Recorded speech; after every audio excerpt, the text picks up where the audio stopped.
What's up, you scruffy-looking Nerf herders? Yeah, it's me, Kevin Goatee, gutting the sacred cow.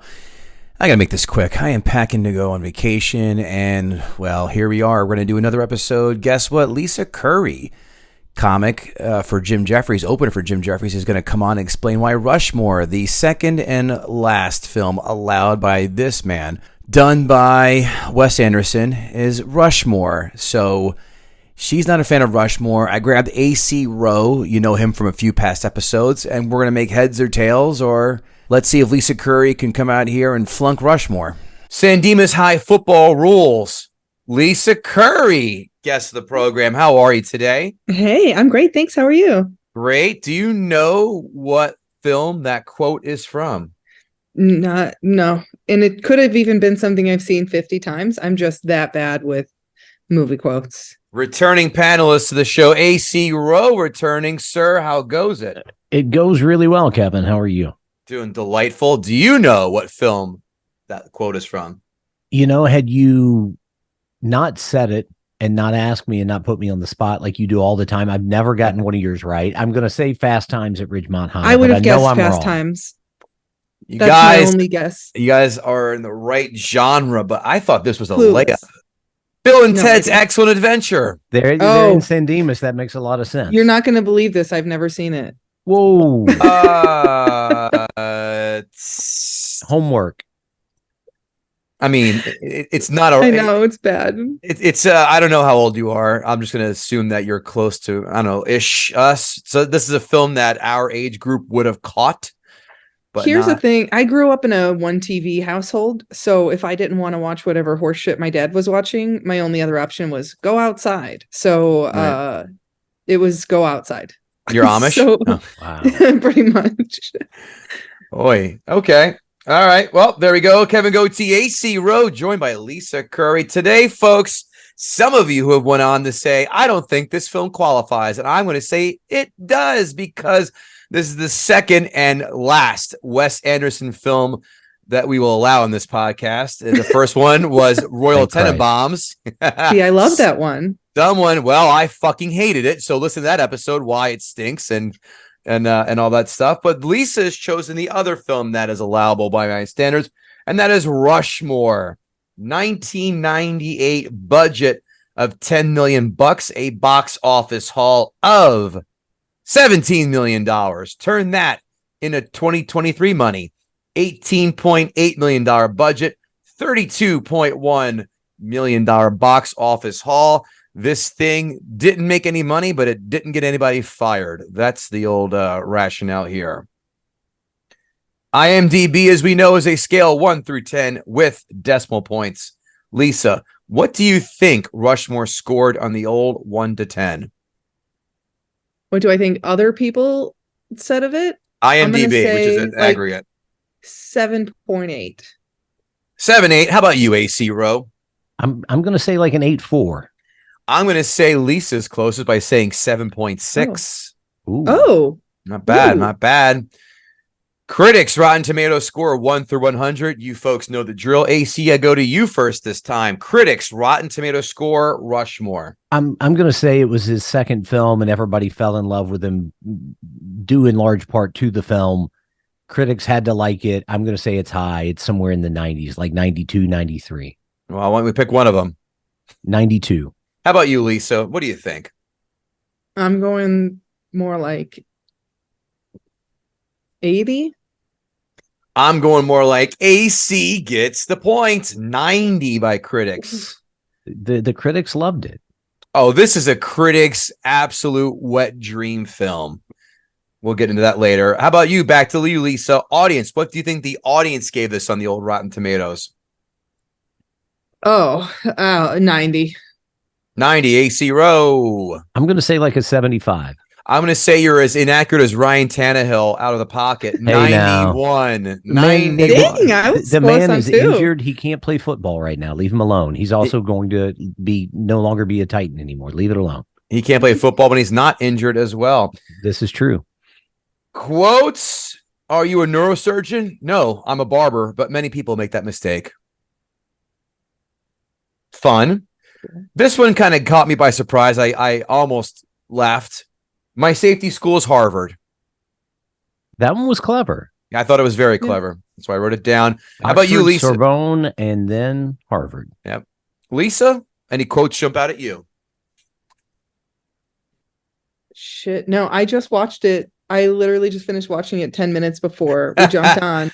And I was like so frustrated rewatching it. I thought, why didn't I pick something that I secretly like? Well, that's not the idea of the show, Why Lisa. am I having to watch this again? It's so bad. I mean, I guess maybe there was that Bill Murray line. It wasn't even that funny. It was just, I guess I'm just picking something that made no sense to me, because he was like, pointed to his kids and was like, I never thought I'd have kids like that because his kids were assholes. But I'm like, you're an asshole. This kid's an asshole, and you like him. You're all assholes. This isn't an anomaly. It's a baker's dozen of assholes, huh? Yeah. More or less. All right. No quotes then. AC, how about you, sir? No quotes that stand out that just jump off the page to me. I don't find Wes Anderson incredibly quotable.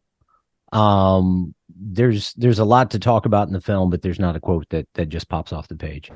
Fair enough. Let's go to 5 fun facts. They showed the film to Jason Schwartzman uncle. If you didn't know, well, shame on you, because that's Francis Ford Coppola. Also, Talia Shire is his mother. And his biggest reaction was that the case of wine glimpsed in an early dinner scene was from one of his own winery's biggest competitors in the Napa Valley. This may or may not have been a joke on Wes Anderson's part. Number 2. Once Bill Murray read the screenplay he wanted to be in the movie so badly, he requested to appear in it for free. But because of SAG union rules, he had to legally be paid scale. He worked for the day rate minimum for smaller indie film projects.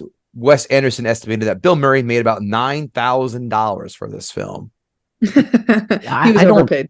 I don't buy that he asked to be in the film. Murray's weird, man. Mm-hmm. Like, he'll read a script and then disappear and won't tell you that he's going to actually do your project until he just shows up. Like on day one, yep. Yes, there are so many stories about and having never read the script, showing up, just agreeing to do the project. I don't buy that. Uh-oh. We've got a skeptic. Number 3. Originally, Wes Anderson and Owen Wilson did not want to cast young actor Mason Gamble in the part because of his very recognizable role as 1993's Dennis the Menace. Gamble instantly impressed Anderson by making adjustments instantly and perfectly. Anderson called him an acting computer. I forgot they made a Dennis the Menace movie until right then and there. Yeah. That was about 15 years too late. The inspiration, I mean, it's like, what's next? A Marmaduke? Oh, wait, they did that too. Never mind. Yeah.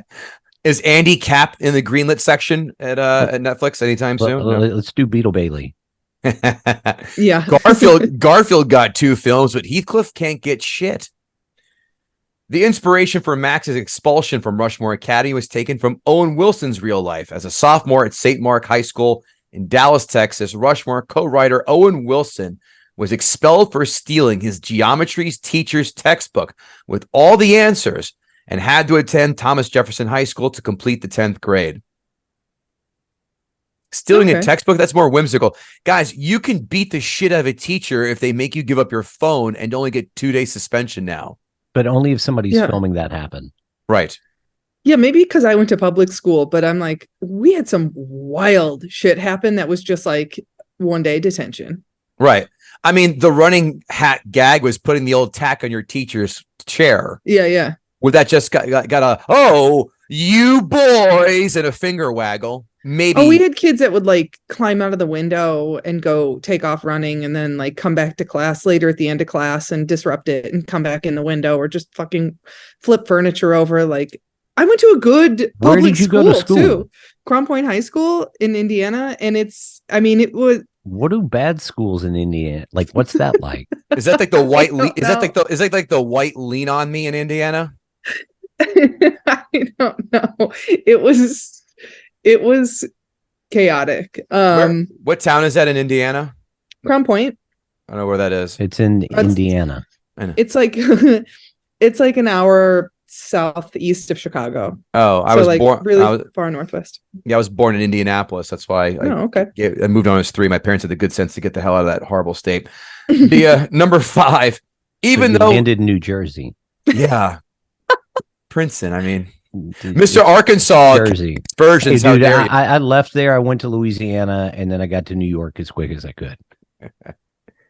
Even though he was only 17 years old during filming, Jason Schwartzman could already grow a beard and was already too hairy for his 15-year-old character. So Wes Anderson made him wax his hands and chest. He said, I had to get my hands, chest and hands waxed regularly to get passed as a high school student. Then in the Blu-ray commentary, he said he was not pleased that his chest is barely glimpsed in the wrestling scene. Went through the waxing, not used. Yeah, exactly. Like, at least let me know so I can go, and apply for the pre-OnlyFans twink version out there, if you will.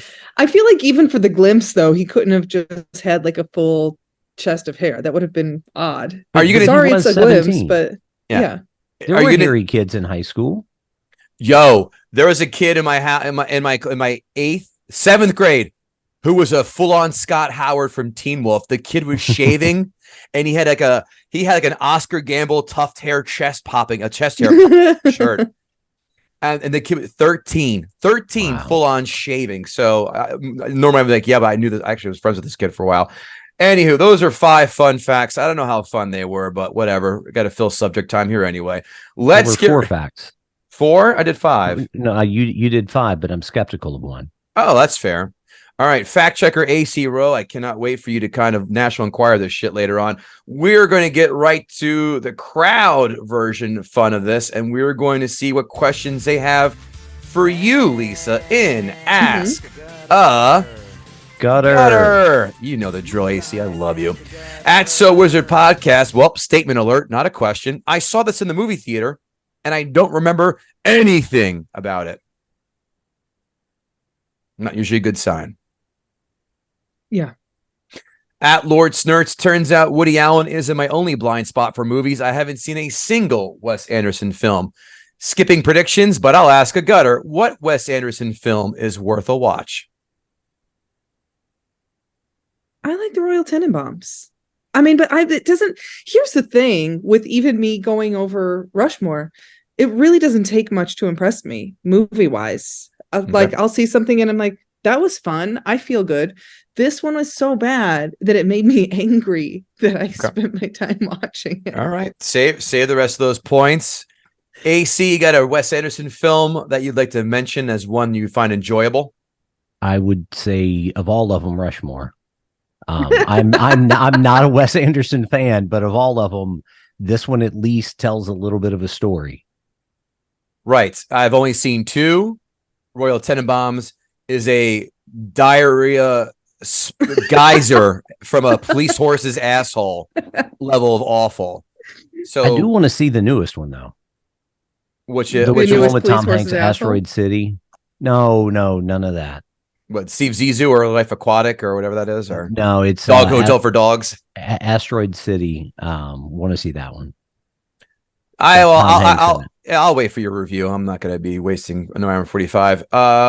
Joe Loves Cam. This is Jason Schwartzman's film debut. Who do you think got him the job? His uncle Francis Ford Coppola or his cousin Nick Cage? How am I not realizing people's crazy lineage? Nepo babies. I say his uncle. Sure. Also, how awesome would Thanksgiving be if you had Nicolas Cage as your older cousin? Yeah, that would be the best Thanksgiving of all time. There's nothing. Really? I'll spend any holiday with him. Arbor Day. Depends on which Nick Cage you're getting.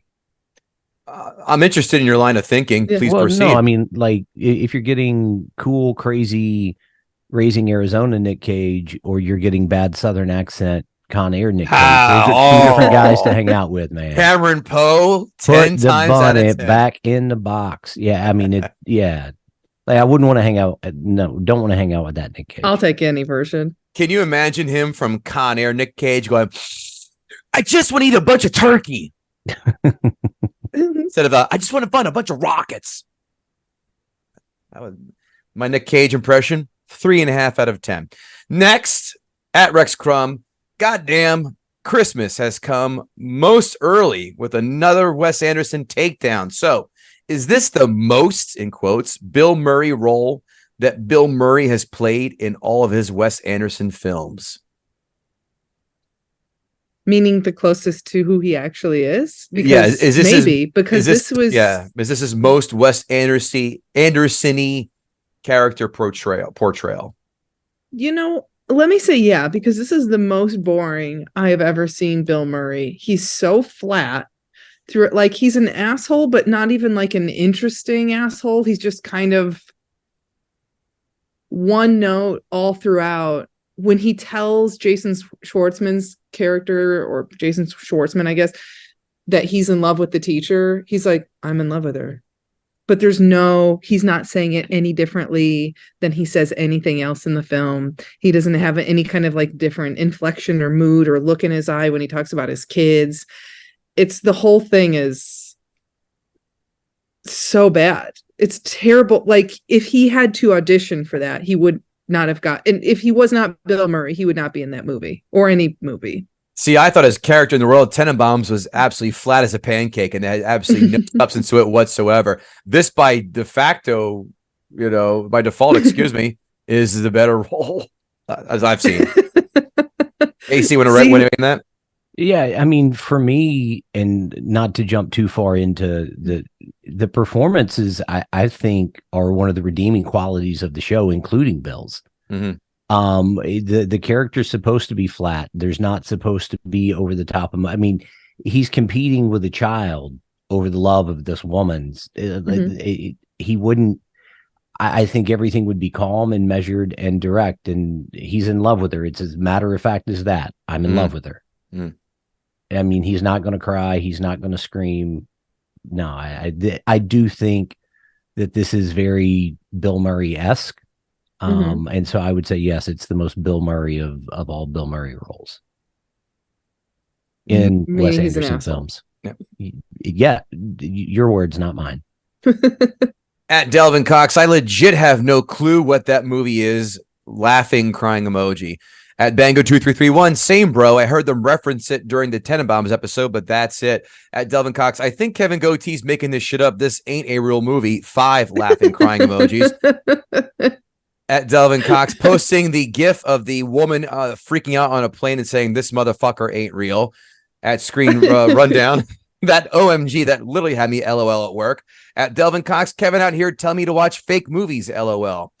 At Ken Bjorn Turner, if 3/4 of the people are saying, what movie is this? How does this meet the criteria for the show? At Delvin Cox, I Googled it, and it's apparently supposed to be really good, or this is just an excellent troll job. At Ken Bjorn the Viking, gif of the troll. And that's that. I like the woman for losing her shit on a plane gift. That was a nice little sprinkle. That was a good time. I appreciate that. Was that the Delta woman? Yeah, that's it. Yeah. Oh, yeah. The white girl is probably on mescaline, but whatevs.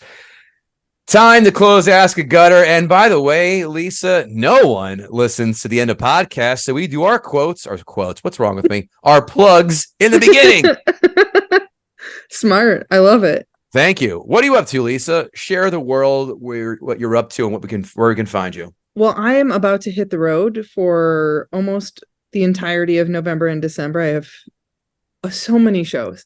And they're going to be all over. I'm recording my first special in Milwaukee in December. Congrats. Ticket link is not up because we are going back and forth on what the ticket price should be. Thank you, by the way.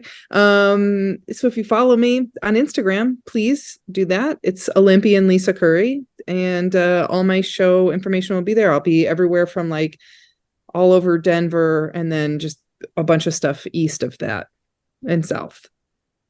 Have fun. Thanks. AC Rowe, what are you up to? I've got a new show that just premiered on Hulu. It's called The Conversations Project. Check it out. Watch it. Really getting a good response so far, but would absolutely welcome the numbers, the viewers, all of that. So please check out The Conversations Project on Hulu, and you can follow me and my company at Ugly Dog Entertainment on Instagram. That, friends, is an open plea for you to get those numbers up so the conversation can have a season 2. Season 2, season 3, please. There we go. Now we're got awesome. Eyes on the prize. Of course, leave that 5-star rating for this beloved podcast, Gutting the Sacred Cow, on all podcast platforms, guttingthesacredcow@gmail.com if you want to say hi or to advertise with us. And fantasy football jibber jabber, smack in the middle of the season, over 60%, giving you the best goddamn NFL bets week in, week out, as well as top fantasy plays with jokes, unlike those chuckleheads on ESPN and other lesser known networks. Gutting the Sacred Cow everywhere. Of course, fantasy football jibber jabber on YouTube and all podcast platforms available. Lisa, it is now your turn to walk into the spotlight, take a little curtsy, and get ready to do what I think you're going to do with ease. And that, of course, is Guts the Sacred Cow. So harmonious. I love it. You're up, Lisa. Let's hear it. All right. Where do you want me to start? Because I took some notes here. The beginning is great. So I will say, the first time I watched this, I was kind of like half watching it. Do you know, like my feeling after watching the first time was I forgot everything immediately, but I remembered that I didn't like it. Like when you meet somebody and you can't remember why you think they're a shitty person, but you just walked away from the conversation like, fuck that person. And then years later, you're just like, I just have this vague memory that I don't like them and I don't remember why. It's like your nature's way of warning you to not revisit. And I did. I rewatched it today, right before this. And when I first started watching it, like the first couple of scenes, I was like, this isn't that bad. And then it just becomes terrible. I think the best part of the film is the composition. That's great. And I think if it didn't have good music, we would not be so distracted and we would know that the movie is terrible. One thing that I hate about it, that I hate about all films that do this, I can't stand when teenagers are so self-aware. I don't even know adults that are that self-aware, let alone 15-year-olds. I don't know 15-year-olds that speak like this. They're fucking idiots. I hate when they talk like adults. I hate when they're self-aware. I appreciated the wrestling scene. I love wrestling movies. That's a weird thing about me. So I was like, okay, we got that, I guess. There's some things that like didn't make sense to me. Like, so Bill Murray's driving a Rolls Royce, but then his pool is disgusting. But then his wife is there sitting with some other guy. And like rewatching it, I was like, oh wait, was he going through a divorce? I'm like thinking like, yeah, he was going through a divorce. But then later in the movie, his wife files for a divorce because he's in love with the teacher. His wife, who has, I think, what she says 4 words in the whole film. That's another thing. Sorry to be a woman about it. But the teacher doesn't have like her own identity. She's just like this object of desire between a fucking teenager and a gross old man. And then there's just no other women functionally in the movie. So I don't buy him driving a Rolls Royce and then having a disgusting pool. It just like doesn't make any sense. Oh, this is what that said. We got the coder from God, what's that fucking film? Zodiac? No. The one with Doctor Strange, a Cumberbatch. What's it? Oh, I have no idea. Come on, what's the name of it? Well, it's the World War II one that broke the Nazis' codes that they saw that. What's that? It's not Windtalkers. The Turling, right? The Turing. The Turing, yeah. Okay, took long enough, Kevin. Maybe. Thanks for that long detour that got us half a payoff. Cool. Sorry, Lisa. Please continue. No, you're great. Another thing that, well, and I guess this came out in 98, so maybe it wasn't overused by then. But when he asks Bill Murray if he had been in Vietnam, and I'm like, why is this always like the United States has been involved in 1,000 wars and none of them end. They're all going on continuously. And I don't understand like why the reference is always Vietnam, but seeing that it was written in 98, maybe it wasn't like overused then, but people loved it. It was age appropriate for Bill Murray at that point. Oh, I guess that would make sense. I just feel like maybe doing stand-up too, like the number of people that have the same hack joke where they're like, oh, such and such was my Vietnam. And I'm like, guys, it is 2023. Move on. At least go to the Gulf War, for Christ's sakes, or the Afghanistan skirmish. Literally anything. There's been so much. But he would have been in Vietnam. Like of that age, parents of that age of the 15-year-old in 98 would have been in Nam. Mm-hmm. Yeah. Just a little point. Yeah. No, that the math tracks. Okay. I just think I think can add. Currently it's overused. I think, but I wasn't considering that this movie came out in 98 when maybe that wasn't a reference everyone was using all the time. The relationship with the teacher is insane. I hate it.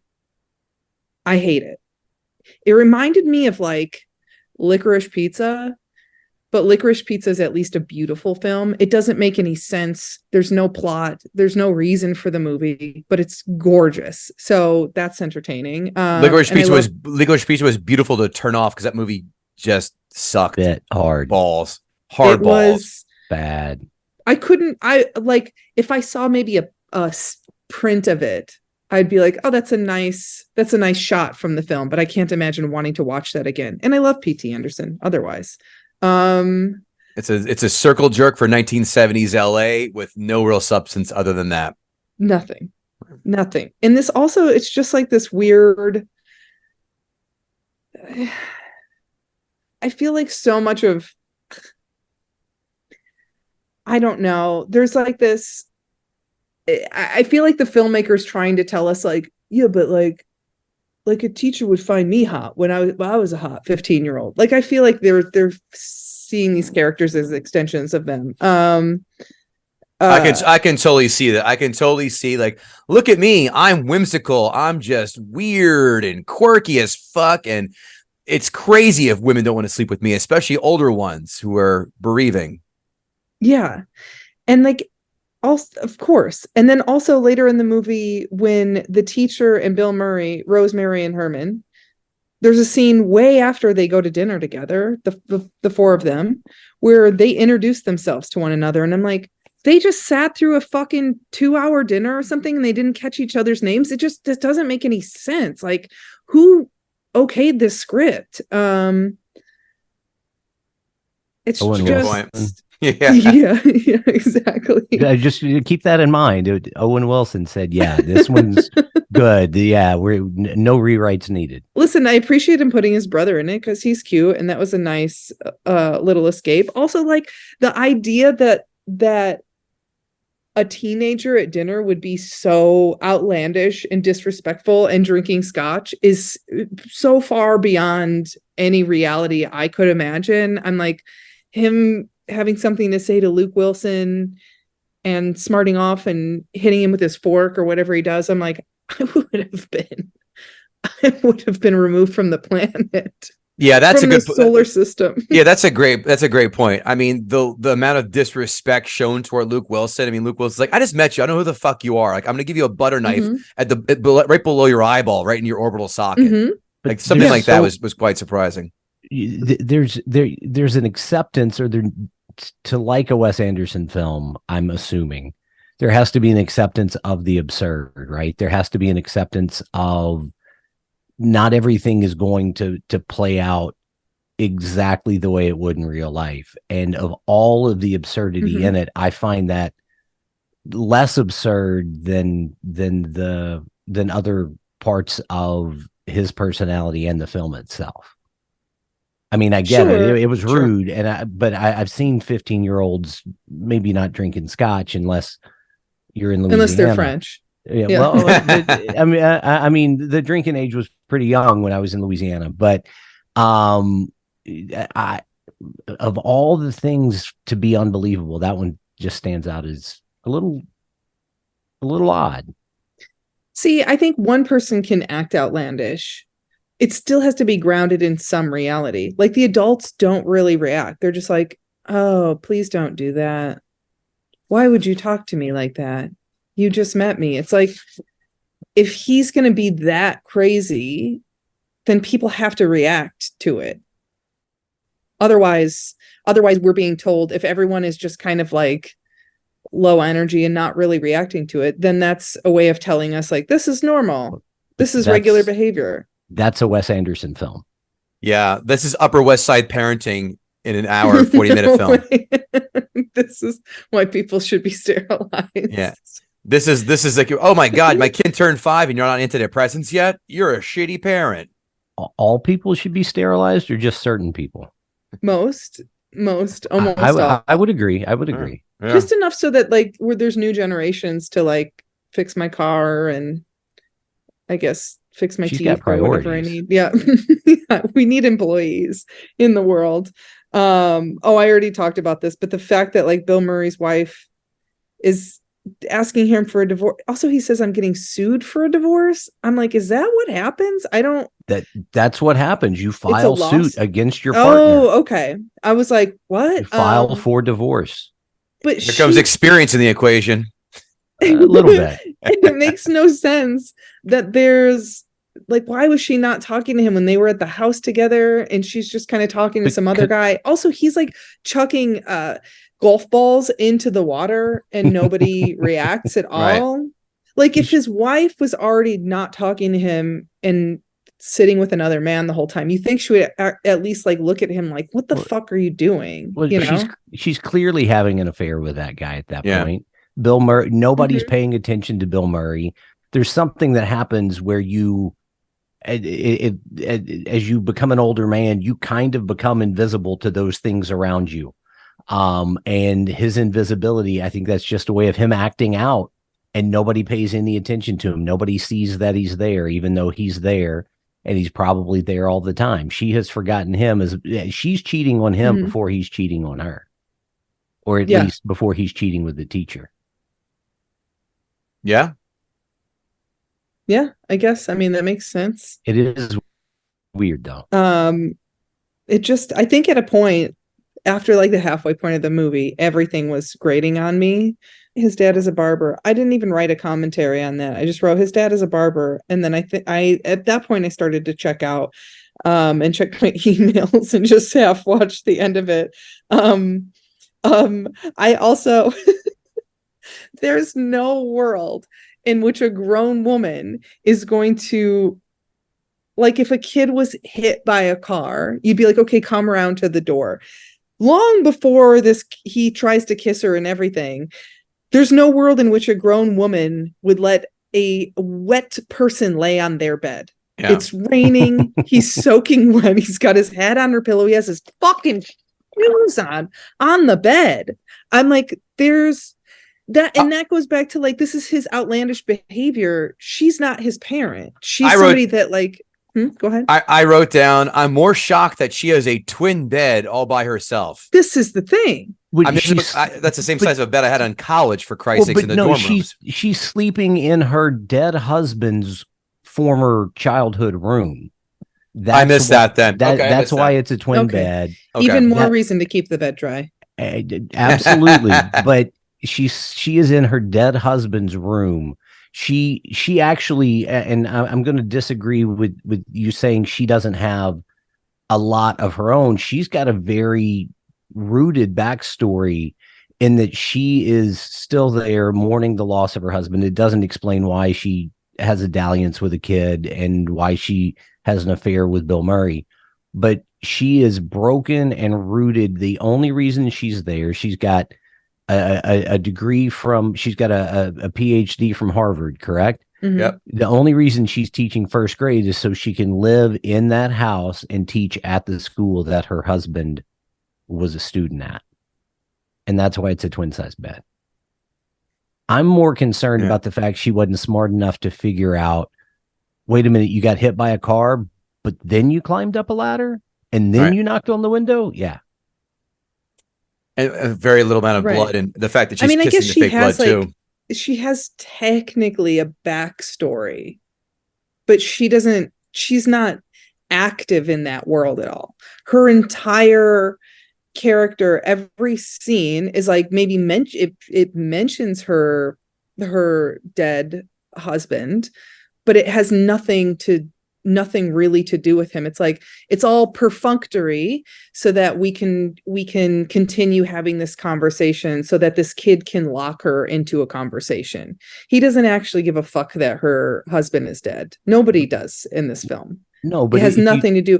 Robin Williams in Good Will Hunting, you care that his wife is dead. Like that's addressed. That's somebody being a full character and having like a dead spouse. This is not. This is totally perfunctory. I agree with the Robin Williams comment. If you look at the film though and realize the way the audience sees her is the way that she's seen by Bill and by Max, Jason Schwartzman. If you'll notice, they don't ever dive in, they don't delve in, they don't get to be part of her life. And what happens to them both at the end, they end up without her. And so wanting to give Wes Anderson more credit than I really want to, maybe that's why she doesn't have more to do in the film. Maybe that you're seeing her the way that they see her and treat her. I mean, they just treat her as an object of desire. They don't care. They don't ask her about it. They're just hurling themselves at her. It's not about actually building a relationship with her. Yes. Cool. What else, Lisa? Those are all my thoughts. That's it. Okay. That's it. And then the end, when I don't understand like why Bill Murray and Jason Schwartzman become friends, the whole giving him the pin for, being on time, for punctuality or whatever, and then them riding bikes together. I'm like, this whole thing is like, I have nieces and nephews that are teenagers and I love them. But I'm just like, the idea of me as an adult woman having a friendship with a 15-year-old in any capacity showed in the movie is beyond any reality I can imagine. It gets a lot of people fired these days. Yeah, this is like a real, like, kind of would-be Mary Kay Letourneau situation. What would you give this movie on a scale of 1 to 10? 4. 4. 4, and 2 of those points are because Luke Wilson is in it and he's cute. Unlike broken nose brother Owen Wilson. I just don't like blonde guys. I'm so sorry. As a blonde gal, that's pretty funny. Yeah.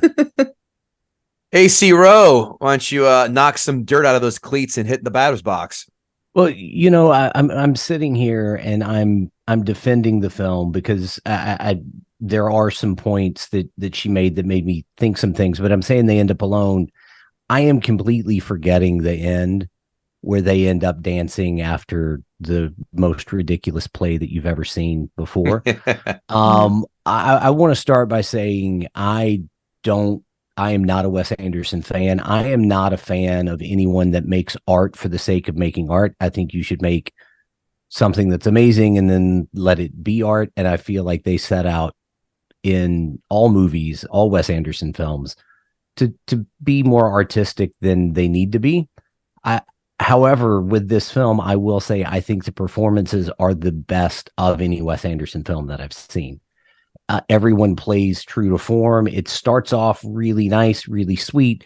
You've got that first 26, 27 minutes of the storyline that actually starts to make sense. And I watched it last night for the first time in about 15 years. And I was like, well, maybe I'm wrong. And then you're right. It does go off the rails. As soon as he gets kicked out of school, it gets absolutely ridiculous. Even the reason that he gets kicked out of school. I would like to have more to defend in the film than just the performances, but I'm going to have to agree with you that the kid in the bed, and I'm not talking about being wet, like what woman other than Mary Kay Letourneau is going to lay on top of a student and be at that angle, wiping blood off his head and then being surprised when she lets him kiss her, right? That's absolute. And like, what happens? Like, Bill Murray runs over his car, which I thought was a funny scene. which is weird because I normally I think Wes Anderson's like, oh, we wrote maybe a joke, don't have a punchline, let people just walk away fast. That's what we're going to do. We're just going to walk away fast. We're going to change something, or we're going to bring new music in just to change the scene. I thought that scene was funny. Then he follows it up with cutting the brake line. I'm like, okay, are there going to be consequences? He gets arrested, and then nothing happens with it. He just quits school. He's 15. What world do you live in that you can quit school at 15 and there be no repercussions? He just goes and starts cutting hair for his father. I think there are some fun scenes in there, like when he cuts the kid's hair and the kid gives him the Swiss Army knife. But by and large, I'm going to say this was not the film for me. I also, to your point with the no consequences of getting arrested, I kept thinking, like, this kid's dad is a barber and he's going to an expensive private school on scholarship. On scholarship. But all the accessories, all the clubs and stuff, that stuff is expensive. I mean, I don't know what all a scholarship would cover for a private high school, but I'm like, I can't imagine you can sign up for every single extracurricular. And also getting arrested is fucking expensive. You know, like if I got arrested, my parents would be like, are you out of your mind? It's $1,500. And like it's no big deal. I will say though, as we're talking about the ridiculousness, and then back to the teacher, the aquarium, the $8 million aquarium they're building, again, to show that they ignore her, she goes, nobody asked me if I wanted one. Right. And just it's their competition with each other. But all in all, the film is acted wonderfully, in my opinion. I could do without the Wes Anderson music, the cue changes that are 2 levels too high, just so you got to make sure, you know, hey, look, pay attention to this because there's a hole in the story. But after the first 20 something minutes, you don't really have to watch the film. Once he gets kicked out of school, turn it off. Yeah. This is almost like, not to the level, but Goodfellas, Pesci dying. You're like, well, now that Pesci's gone, a lot of momentum's gone. Well, I mean, there's just that's when the wheels come off the entire film. And I thought you did a really good job articulating, you know, points that are wrong throughout the film. I think a lot of people are going to agree with you. I agree. Give me a number 1 to 10, AC. I thought she was generous with a 4. I'm going to say a 3. Ooh. What do you think of Royal Tenenbaums, by the way? Just got a beat on your taste for a 1. Yeah, that's what I gave it. Oh, wow. See, I haven't seen it in years. I remember that's the thing where I'm like, I remember really enjoying it, but I couldn't tell you why. I remember almost no scenes in it. Although I'm like, I really like Angelica Houston. I enjoy her in anything. And she's a tertiary character in that too, by the way. Yeah, I don't think anybody really likes Wes Anderson films. They have affection for the people in them. They've been told they're supposed to like them. They're supposed to watch them.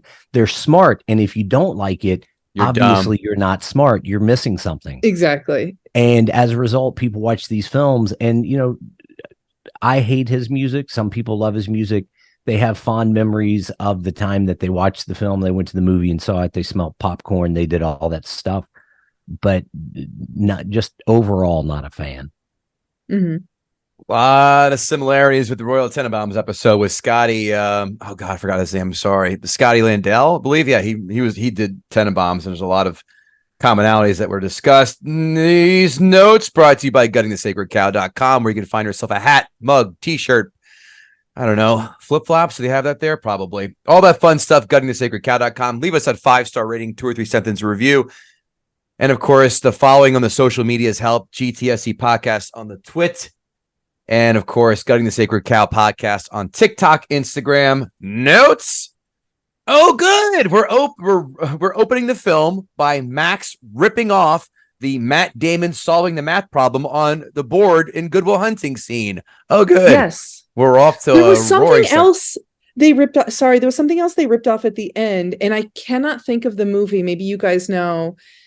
at the end, when Bill Murray and the kid are together, Jason Schwartzman, and they say something to the effect of like, oh, I guess she wanted us to be together. And I'm like, what is that from?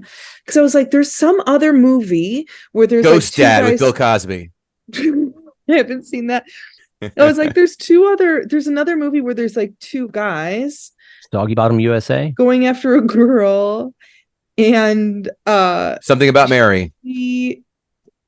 No, fuck. But she like gives her number to the one and they call. Fuck, I'm vaguely remembering this. I think where she gives one guy the other guy's number as her number, and then he calls, and then they realize they're both the guys that were chasing her, and they were like, "Oh, I guess she wanted us to be friends." And I'm This like, is this is some kind of 27 Dresses shit. I haven't seen it.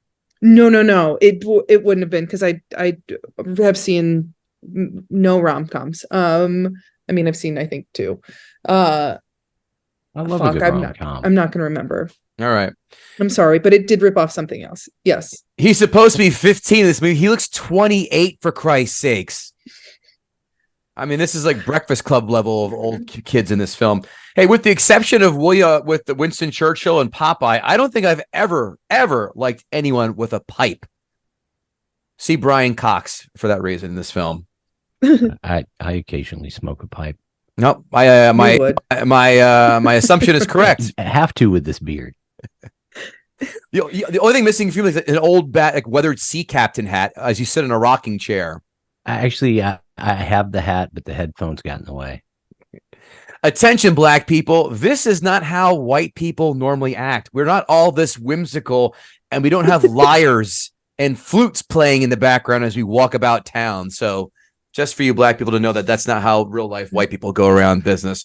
I'm very anti-beret on guys wearing berets. I hate them. Unless it's rerun from What's Happening, then that is the alone exception.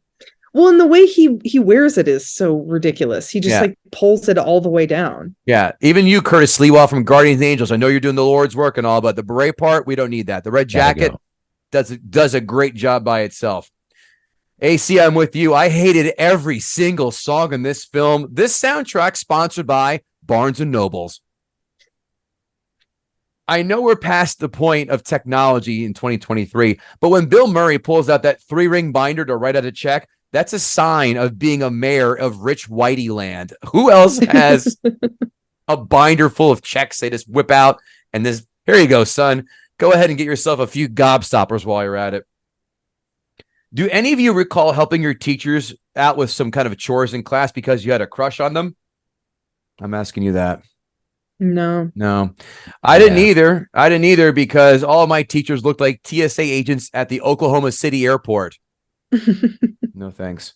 Hey, last time I checked, they don't allow large pitchers of lemonade in libraries. Stop it. That doesn't happen. He's got a whole fucking Kool-Aid man-sized pitcher of lemonade in the library. No, we all know that librarians would have shut that down. Sorry, your whimsicalness.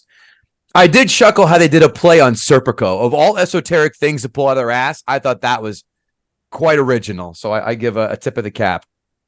It's very weird how Max has an 8-year-old boy follow him around everywhere. I'm curious to know, why did he take a page out of Kevin Spacey's playbook?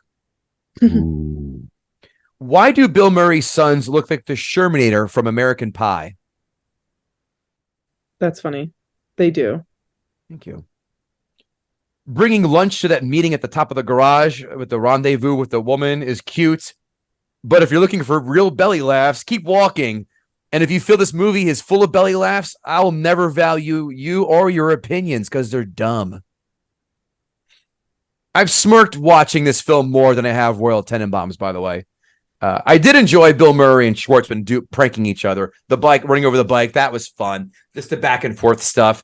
Because it added in, again, an element of reality to this because, as you said before, Lisa, no little 15-year-old is this self-aware and talks and acts like this. Let's also add Scottish to the list of intolerable accents. That Scottish guy, Google Translate, work for me here, or turn the subtitles. I enjoy a Scottish accent, but man, some of them, like Glaswegians, I don't know, they're speaking another language entirely. I love Train Spotting 1 and 2, but Christ almighty, I'm ready to mute it and put the closed captions on. It is rough. So I'm supposed to believe that that the British teacher is going to find Bill Murray with skin who looks like he fell asleep face down in a bed of nails more attractive than Luke Wilson. That doesn't happen. This isn't the same. Not a world where that is real. No, Bill Murray is one of the funniest actors who've ever walked this great planet in real life. But in this actor world, no. This is the same level of horse shit that they try to pass us that Shannon Elizabeth would fall for goofy ass Jason Biggs in American Pie 1 and 2. This is another thing that bothered me about the movie. And I hate to just this is more of a blanket statement. This is so many movies. I just can't, I can't. And I know as a comedian, I shouldn't say this, but I cannot handle Judd Apatow stuff anymore, because every one of his films is like some beautiful woman who's like, help, I don't know how to live in the world. And it's just like some ugly dork is like, I'll save you. And Seth Rogen, you mean? Cute. And that's Seth Rogen, I think, is cute. I mean, he's good looking now. Yeah. What kind of taste do you have in men? Oh my, he's cute. He's cute. Oh my. All right. Well, I think that's so many movies and shows, and I cannot take it anymore. I'm like, I've got news for you. Apatow's films have took a precipitous nosedive after 40-Year-Old Virgin. That was the best one. It's still funny, but after Kelly Clarkson. What's that? Oh yeah, Kelly Clarkson. That's fun. That's a funny ass moment there. But the rest of this films, they drag on. Have you seen Judd Apatow's editor? No. Trick question. There is none. I also hated This Is 40 because I was like, it was like, you know, that noise you hear when your ears have been blown out by like loud noise, and it's just like that noise started tinnitus in my ears. Yeah. Yeah. After the scene where he's like so beside himself because he like they don't have any money or whatever, but then you see them in their room and they have like a $40,000 fucking headboard, and then he has like a music studio separate of his house, and I'm like, man, fuck you. Yeah, this is not real. Like, everything in your life is so expensive. What are you talking about? You're broke. That's why they're broke. Yeah. So let me get this straight. A 15-year-old smokes, drinks, and knows how to cut brake lines. I'll assume if he watched football, he'd be a Raiders fan for sure.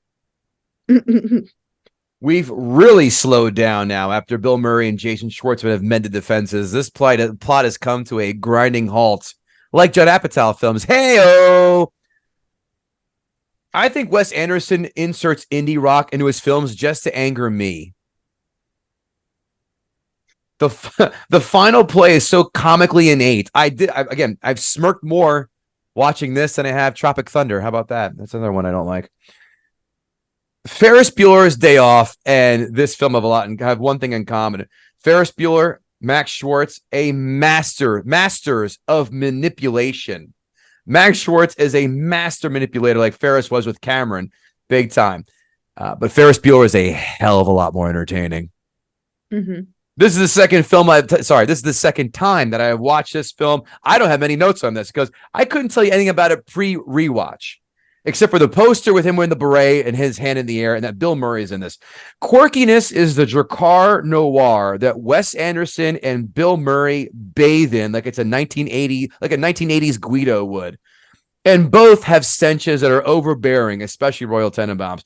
This plot, though, is better, as are the characters, than Royal Tenenbaums. Murray is fun in this, way better than Royal Tenenbaums. Again, bread sandwich in Royal Tenenbaums. The play's written by Max, original and entertaining. Royal Tenenbaums, I didn't laugh at all, not even a little. This I smirked a few times. People say that they are hysterically laughing are lying, and they're trying to get critic status on Rotten Tomatoes. Those are the only reasons why. And like you said, AC, you're trying to be more worldly, and if you don't like it, you just didn't get it. Fuck you. It's just not funny. This does not do the emphatic cartwheels and camp pretentious horse shit. Although I feel is on the border of ready to jump in the lake and swim across to camp pretentious horse shit. I was surprised I didn't completely hate this film. Again, Wes Anderson, The first Tenenbaums, I'm like, boy, oh boy, this is a bridge too far. I didn't hate it near as much. Then again, I didn't like this at all. I'll never watch this again. Am I the highest by giving this film a 5 out of 10? I think I am. You're the highest. Are you high? You know what? Maybe I should drop it the score here to 4.5. It's not.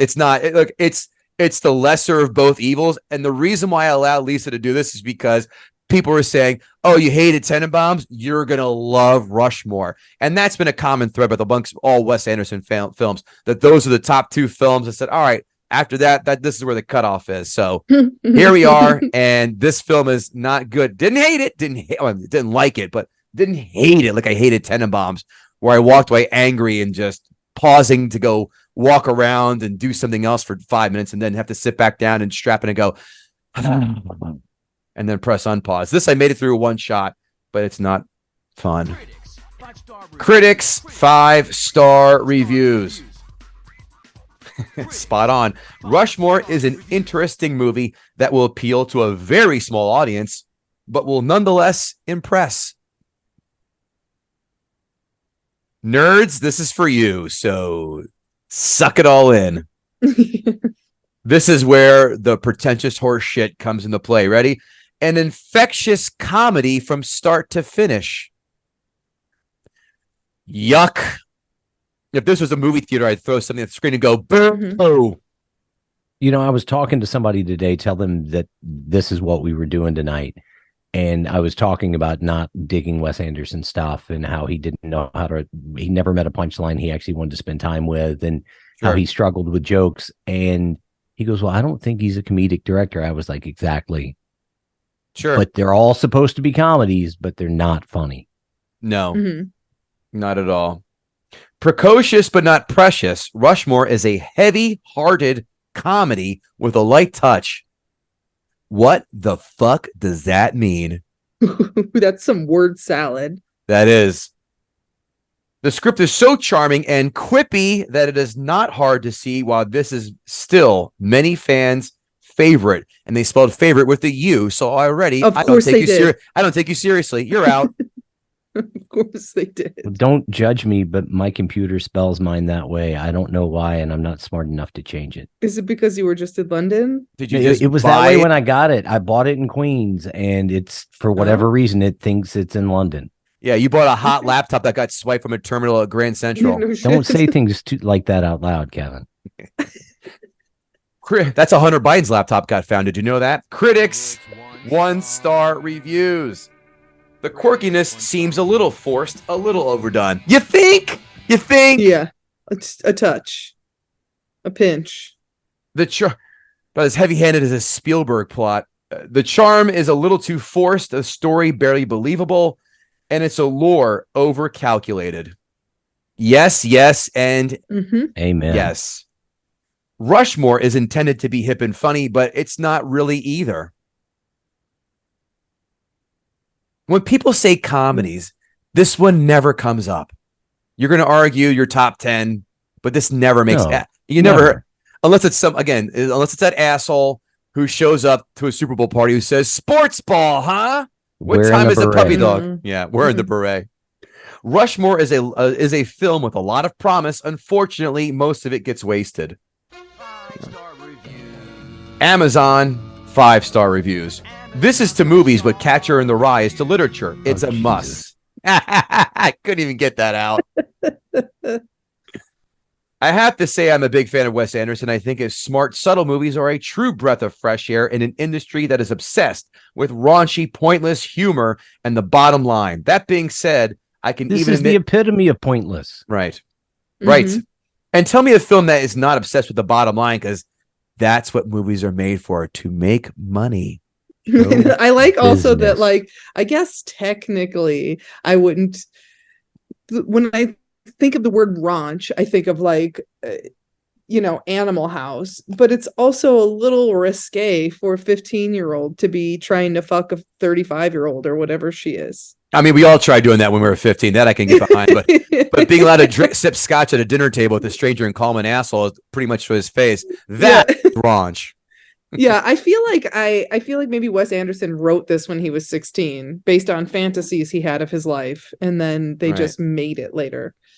Where I lose. Okay, that being said, I can even admit that his movies are not for everyone. I once saw an interview with him, and he was asked what particular audience he thought his movies were for. His response was he thought his fans mostly consist of outsiders and misfits. If you're looking for a more subtle brand of comedy that leaves you thinking and with a smile on your face, then by all means, buy this movie, smiley face, signed Michael Bay. No. Outsiders and misfits? That's like SLC Punk is an outsider misfit kind of film. By outsider and misfit, he means like nerd. Right. Not like like people on the rich fringe nerds. of society, just people who can't get friends or girls. It's the autistic audience is what he's going for.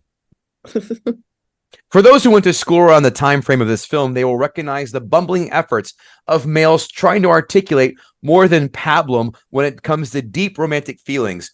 The way the plays capture Apocalypse Now and Platoon is both noteworthy and fun. I want to buy one of those like dive horns like on a subway to announce like a blowhard asshole poster like this. One of those big klaxons. Ooga. Just to sound off like it's a sound effect to cue up that warning. We've got a real blowhard queef bag. This next one. Oh, this is my husband's fourth pair of Clarks and his favorite by far out of all of them. Out of all his shoes, period, come to think of it. They fit exactly as they should, and we should probably buy another pair before the style is discontinued. Highly recommended. What? And that's an actual review on Amazon. Cut and pasted. Good Lord. You know what, though? At least it's positive. Yeah. Clarks. Those are a sensible shoe for like an older, sensible person, right? They make wallabies, though. Yeah. Mm-hmm. Next one. Like Ferris Bueller meets Steve Azuzu. Wasn't Steve Azuzu the guy in those car commercials in the in the 80s? Played by David Leisure, that really obnoxious guy. Yep. Yeah. He was great on Empty Nest. Wasn't he? He was. Fun show. Amazon 1-star reviews. Jason Schwartzman's character is insufferable. If Wes Anderson's intent is to make me hate him and everything he stands for, then he has succeeded. I liken Max to a Holden Caulfield type character who thinks he's so special and important, and everybody else is a vexing phony. He's not funny. This kid is just unaware of reality, and sending him to a public school was a gag that did exactly that. Quote, my dad is just a doctor, he says. This supposedly self-deprecating arrogance is neither entertaining nor appropriate. This is the worst Wes Anderson film I have ever seen, and the writing. I was frankly offended to see someone write something this bad. As a writer myself, I see that this is the unholy trinity of being dull, unappealing due to no true conflict, and of lasting message. Signed, John Stamos. Well, I'll be damned. More dribble, not a keeper. Rent before you buy to prevent regrets. Hey, the same thing can be said about dating too, I believe. I cannot understand how people rave about this movie the way they do. Perhaps I lack an artistic sense, the ability to pick up subtle clues and hints, a severe deficiency in satire appreciation because I didn't like this movie one bit. Sounds like there's more deep-rooted issues here than besides missing social cues here, folks. I have never in all my life ever walked out or stopped watching a movie because I thought it was bad. I weathered Deep Blue Sea. Stop. Deep Blue Sea is fucking amusing and entertaining. I disagree. That film is enjoyable. And Deep Rising, no offense to the people that love them. I plowed my way through Robot Holocaust without the Mystery Science Theater 3000 guys doing the voiceover parody even. I survived The Mummy Returns, but after 30 minutes of this DVD, I had to stop it and watch a different movie. I later resumed. Go ahead. What's up? You know what this reviewer is saying? He has bad taste in movies. Sure. I later resumed viewing thinking that there had to be something I missed. Perhaps the movie starts slow and then picks up. Perhaps the developing conflict amongst the characters will pick up speed. Who knows? I watched all 90-odd something excruciating minutes of this movie without laughing a single time. This movie was recommended to me from a friend who, like many, thought it was one of the best comedies they've ever seen, and I didn't laugh once. Apparently, there are people who love this movie. I've talked to several of them, but none of them can give a reason why. I continue to think why I didn't like the movie, how I missed the spectacular humor, or the deep character development. I am left with only one conclusion that answers the questions, and that is the one that many people will not agree with. This film was awful. AC Rowe, did Lisa Curry gut the sacred cow? I don't know how we can say anything other than absolutely. I think yes. And I also will say, I hate when people say, I will also say, just fucking say it. Don't say, I have to say, or I will say. This film was on the precipice, like a suicide jumper. And we're that cop with like the cattle prod going, go ahead. Zzz, zzz. And that's what Lisa did. He just this film and then jumping off into the abyss where it belongs with other floating dead people from this film. I will say. Zing. We're going to do a very funny quick segment called Who's Funnier, ChatGPT or KG? I asked ChatGPT to write 3 jokes about Rushmore. Only 3 because I am not going to put my friends through that kind of punishment any more than that. Number 1, why did Max Fisher bring a ladder to Rushmore Academy? Because he wanted to reach new heights in his extracurricular activities. That's bad. Lisa's writing that down for her special Milwaukee. I guess at least that's a clear joke, which is more than we got in the entirety of the movie. Yes. Obtuse humor 101, kids. If you love it, this is for you. If not, you have taste. What's Max Fisher's favorite subject in school? Drama, of course. He's a master of the dramatic exit. If this was an urban room, the keys would come out and be jingling and jangling right now. Why did Herman Bloom decide to become a beekeeper? He realized that dealing with bees was more predictable than Max's schemes. Safe to say that ChatGPT remains winless and I remain undefeated. That was atrocious. That will do it for another fantastic week of Gutting the Sacred Cow. AC Rowe, Lisa Curry, thank you so much for hanging out. We will see you next time. Out. Thanks for having me. See ya.